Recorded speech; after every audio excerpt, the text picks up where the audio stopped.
Hi hello, ನಾನಿವತ್ತು France fry ಮಾಡ್ತಾ ಇದ್ದೀನಿ. ಹೇಗೆ ಅಂತ ನಿಮಗೂ ತೋರಿಸ್ತೀನಿ ಬನ್ನಿ. ಫಸ್ಟೇ ಕ್ಲೀನ್ ಮಾಡಿಬಿಟ್ಟು ವಾಶ್ ಮಾಡಿ ಒಂದು ಬಾಕ್ಸಲ್ಲಿ ಎತ್ತಿಟ್ಟಿದೆ. ಚಿಕ್ಕದಾಗಿ ಕಟ್ ಮಾಡಿ ಒಂದು ಬೌಲ್ಗೆ ಹಾಕ್ಕೊಂಡಿದ್ದೀನಿ.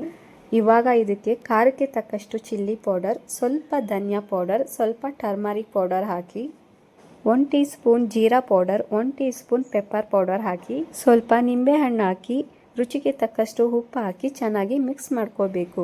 ನಿಂಬೆಹಣ್ಣು ಹಾಕೋ ವಿಡಿಯೋ ಸ್ಕಿಪ್ ಆಗಿದೆ. ನಿಂಬೆಹಣ್ಣು ಹಾಕಿದ್ರೆ ಟೇಸ್ಟ್ ತುಂಬ ಚೆನ್ನಾಗಿರುತ್ತೆ.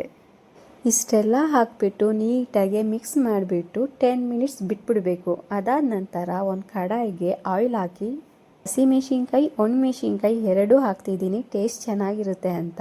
ಸ್ವಲ್ಪ ಫ್ರೈ ಆದಮೇಲೆ ಸ್ವಲ್ಪ ಈರುಳ್ಳಿ ಹಾಕಿ ಫ್ರೈ ಮಾಡ್ಕೋಬೇಕು. ನಾನಿಲ್ಲಿ ಶುಂಠಿ ಬೆಳ್ಳುಳ್ಳಿ ಜಜ್ಜಿ ಹಾಕೋತಿದ್ದೀನಿ. ನೀವು ಬೇಕಾದರೆ ಪೇಸ್ಟ್ ಆದರೂ ಹಾಕೋಬೋದು. ಜಜ್ಜಿ ಹಾಕೋದ್ರಿಂದ ಫ್ಲೇವರ್ ಚೆನ್ನಾಗಿರುತ್ತೆ, ಟೇಸ್ಟ್ ಚೆನ್ನಾಗಿರುತ್ತೆ. ಶುಂಠಿ ಬೆಳ್ಳುಳ್ಳಿ ಹಸಿ ಸ್ಮೆಲ್ ಹೋದ್ಮೇಲೆ ಪ್ರಾನ್ಸ್ ಹಾಕಿ ಚೆನ್ನಾಗಿ ಫ್ರೈ ಮಾಡ್ಕೋಬೇಕು. ಸ್ವಲ್ಪ ಫ್ರೈ ಆದಮೇಲೆ ಕರಿ ಲೀವ್ಸ್ ಹಾಕ್ಕೊಂಡು ಚೆನ್ನಾಗಿ ಫ್ರೈ ಮಾಡ್ಕೊಬೇಕು. ಚೆನ್ನಾಗಿ ಫ್ರೈ ಮಾಡಿದ್ಮೇಲೆ ಲಾಸ್ಟಲ್ಲಿ ಕೊತ್ತಂಬರಿ ಸೊಪ್ಪು ಹಾಕ್ಕೊಂಡ್ರೆ France fry ready.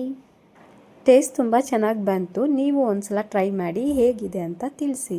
Chapati puri ಇದ್ದರೆ ತುಂಬ ಚೆನ್ನಾಗಿರುತ್ತೆ. ನಾನಿಲ್ಲಿ ರೈಸಿಗೆ ಯೂಸ್ ಮಾಡಿಕೊಂಡೆ, ತುಂಬ ಟೇಸ್ಟಿಯಾಗಿ ಚೆನ್ನಾಗಿತ್ತು. ಬಾಯ್. ನೆಕ್ಸ್ಟ್ ವಿಡಿಯೋಗೆ ಮತ್ತೆ ಸಿಗ್ತೀನಿ.